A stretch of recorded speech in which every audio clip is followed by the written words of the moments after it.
লিপস্টিকটা ভালো করে লাগিয়ে নি।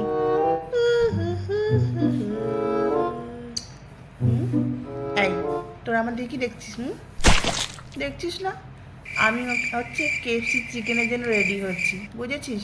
আর তোদেরকে তো সেই 10 টাকার পকোড়াই বানিয়ে খাইবে, আর আমি আমার ভাও শুনলে মাথা খারাপ হয়ে যাবে একজনের।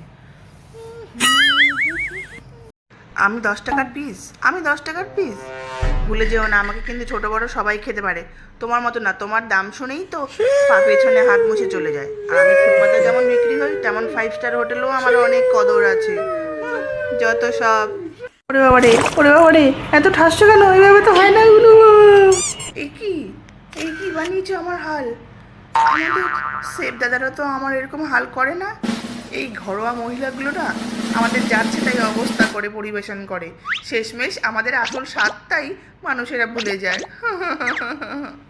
গেল গেল গেল, আমার স্ট্যান্ডার্ডে এসি কি তেসি হয়ে গেল। এত বড় সাইজ, আর এইটুকু তেলে ডোবাচ্ছে ভদ্রমহিলা।